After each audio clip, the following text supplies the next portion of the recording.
Mbappé, de son vrai nom Mobutu. Et Tchikité qui ose gifler le frère de Mbappé. 2 semaines après, envoyé en prêt et il est plus jamais revenu. Wesh, Mbappé doucement, fait crarer au moins un petit peu, je sais pas, de semblant. Même Florentino Pérez, il a plus le droit de mâcher des chewing-gums dans les vestiaires. Si vous suivez un peu le foot ou même les réseaux en général et que vous êtes un peu branché, ça passe de partout. Mbappé ou Mobutu, en ce moment reçoit une vague de calomnies sur les réseaux sociaux, ou que de la vérité. Et moi aujourd'hui, je vais trancher une bonne fois pour toutes et vous dire si c'est Mobutu, Nedjakate ou Mbappé. Revenons d'abord aux prémices. Au début de cette dictature chez les Mbappé, elle a commencé quand? Moi j'ai ma petite théorie. Son idole c'était CR7. Ensuite il arrive au PSG, il joue avec deux légendes du foot, Messi et Neymar. Maintenant regardez bien, si t'inverses les prénoms, ça fait Neymar, Messi. Tu prends leurs initiales N et M. Du coup on en fait quoi de ces informations? N, le mot N c'est pour Nonchalant Dreadhead et M pour Mobutu Sissoko Ndjakate. Tout était déjà corrélé. Du coup accompagné de Messi et Neymar, il prend le pouvoir. Mais le problème c'est qu'au PSG, son ego a provoqué le downfall de ces deux GOATs. Et c'est normal que ça n'a pas fonctionné. Moi je vais vous l'expliquer pourquoi ça n'a pas fonctionné. Tu peux pas mettre un proton avec deux neutrons. Enfin si c'est possible mais c'est instable.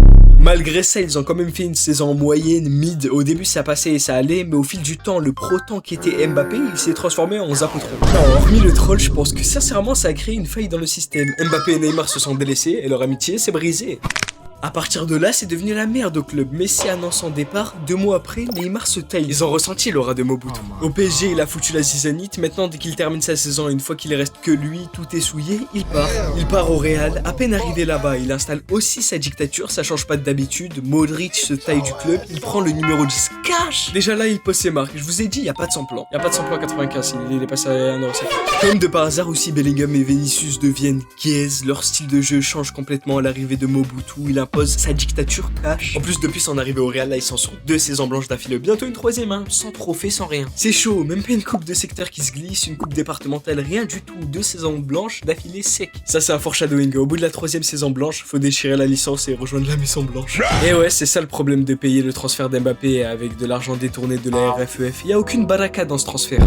Rappelez-vous aussi du moment où Mobutu a commencé à se dévoiler. C'était pendant que le Real a perdu la finale face au Barça. Xabi Alonso ramène Alonso faire un showcase sur le terrain. Oh les gars, s'il vous plaît, un peu de tenue. Il ramène son équipe pour faire la haie d'honneur face au Barça. Le coach était partant pour la faire, mais le dictateur, lui, ne l'était pas. Une semaine après, ou je sais pas, c'est presque ça, il quitte le club et démissionne. Ça marche aussi pour les joueurs, il n'y a pas que les coachs. Dès qu'il y a un truc qui le déplaît ou quelque chose qui ne va pas, il se fantège. Kamavinga lui retire son bonnet et le jette dans le stade. 2 semaines plus tard, commission disciplinaire, fiche signalée par Interpol, banni du club jusqu'à nouvel ordre. Alvarez, touchage de tête, crash out. Pas un seul mot de prononcer, le néant. Ça a retourné internet. Moi, le moment où j'ai vraiment capté que Mobutu, c'était vraiment Mobutu, c'est quand il a fait la crasse à Brahim Diaz. Parce qu'il avait raté sa panenka et toute la terre le vannait à ce moment-là. Et Mbappé, la meilleure chose qui lui reste à faire, il en remet une couche histoire de bien remuer le couteau dans la plaie pour donner le coup qui abat. Il fait une panenka pour lui montrer comment faire une panenka. Ah, c'est un hagar ce Mobutu. Après, il fait genre de le prendre dans les bras. Guettez, comment ça se fout de sa gueule de mon petit Brahim Diaz? Comment ça à le respecter, le petit Brahim Diaz? Le petit que ta hagar reviendra sur de la jazz. Maintenant que vous avez vu la face visible de Mobutu, je le classe en rang C déjà, la face visible, et ça va monter jusqu'au rang nation. Je pensais qu'il n'y avait pas pire que la dictature que Mbappé avait imposée au Real, mais non. Il y a aussi en équipe de France, je vais commencer à chuchoter, j'ai peur qu'il nous écoute. Mobutu, Sissoko Ndjakate,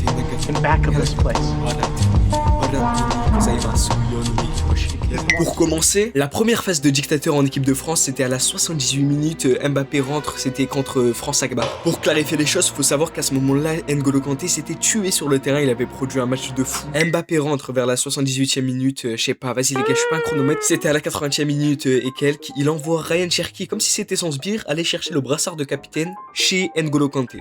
En fait, le problème, c'est même pas qu'il récupère son brassard de capitaine, c'est qu'il ramène une autre personne aller chercher son brassard de capitaine et il n'y va pas, même pas lui par respect. Surtout Cherki qui va le chercher comme un lémurien ou un lahmurien. Wesh, il est passé où le peu de cellules de DZ qu'il est resté ou le peu d'atomes de DZ? Il voulait vraiment sa place dans les 11 titulaires, il sait c'est qui dirige l'équipe. En fait, je pense que Ryan Cherki, il a pris le dicton un peu trop au pied de la lettre. De la France, tu l'aimes ou tu la quittes. Il a poussé le RP jusqu'au bout. Je veux bien que tu l'aimes la France, moi aussi je l'aime de fou, mais de là à tenir les poches d'Mbappé et te travestir en forêt d'Mbappé, un peu de hachma. Je le comprends d'un côté aussi, vous savez déjà ce qu'il se serait passé s'il avait dit à Mbappé d'aller le chercher lui-même. Pas besoin de détails, un petit tour chez les France Espoirs en ramasseur de gourdes. Je sais pas ce qu'il y a dans ce brassard, mais c'est un vrai fléau ce brassard. Regardez à la vitesse à laquelle il enlève le brassard de Carvajal. Attendez, je vous remets la vidéo parce que là c'était en 0,5. Regardez à la vitesse qu'il enlève le brassard. Beaucoup de comédiens. What the fuck, là pour vous dire, c'était même pas encore en normal, c'était en 0,75. Là je vous mets en normal. Ah, je suis désolé, moi ça me choque. Hein. Je comprends pas son obsession avec le brassard du capitaine pour qu'il soit affolé comme ça. Il y a no one for all ou quoi?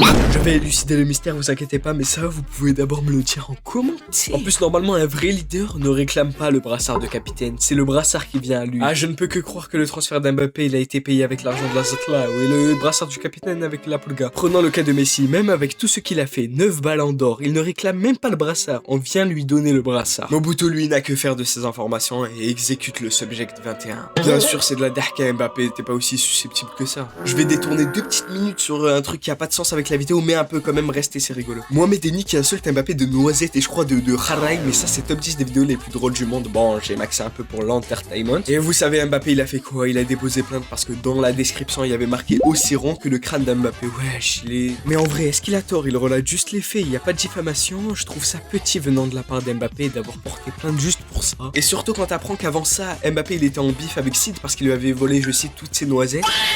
Je suis vraiment un sgeg, je viens de me rappeler que Sid il mange des glands, pas des noisettes. Après ça change pas d'Mbappé, hein. Je rigole Mobutu, c'est du mieux. Je pense que maintenant qu'on a expliqué de tout ce qu'il y avait d'explicable de Mbappé, qu'il a atteint déjà le rang nation là avec tout ce qu'il a fait, maintenant on va passer en revue toutes les victimes d'Mbappé et comment elles ont été têches concrètement. Parce que c'est bien beau de faire des suppositions, mais là faut affirmer, faut prouver ses dires. Thomas Tuchel, l'une de ses premières victimes, on avait déjà senti la tension entre ces deux là car il le remplaçait et le mettait sur le banc. On ressentait le seum, lui il n'a pas fait l'enfeu. Execute, Subject 21, victime numéro 1. Victime numéro 2, Leonardo. Lui, il a trop parlé aussi. Il a dit, je cite, pendant qu'il était encore directeur du PSG avant qu'il goûte au Mobutu. Avec son comportement ces 2 dernières années, Mbappé démontre qu'il n'est pas encore un joueur capable de guider vraiment une équipe. Il est un grand joueur, pas un leader. Lui, il n'a pas fait l'enfeu. Kylian prolonge, il y a eu des tensions entre les deux. Mobutu frappe. Victime numéro 3 avant d'en attaquer avec une dernière, Luis Enrique. Lui, ça n'a pas été facile, un peu comme tout le monde, quoi. C'est l'un des seuls qui a dompté le dictateur. Il y avait plus de Mobutu Sissoko, j'en ai eu des flashbacks. C'est l'un des seuls, bravo, hein. Et malheureusement, vous savez qu'Mbappé, lui, il n'a pas apprécié. Et du coup, il a frappé aussi. Allez, la dernière des der, hein. Rodrigo Bakambu. Lui, il venait de l'AS Roma et c'était un joueur assez timide, vraiment dans son coin. Il avait débuté en tant que ramasseur de gourdes au PSG, puis il a monté les échelons petit à petit jusqu'à intégrer le banc de touche du PSG. Et malheureusement, comme tous les matins, Rodrigo Bakambu apportait le petit café à Mobutu, mais un jour, il a oublié et il ne l'a pas ramené.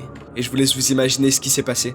Et oui, malheureusement Mbappé en a fait qu'une bouchée. Ce que je voulais transmettre à travers cette vidéo, c'est de faire attention aux joueurs que vous idolâtrez tous. Parce qu'ils ne sont vraiment pas comme vous l'imaginez. Bref les gars, abonnez-vous, stay you, cool.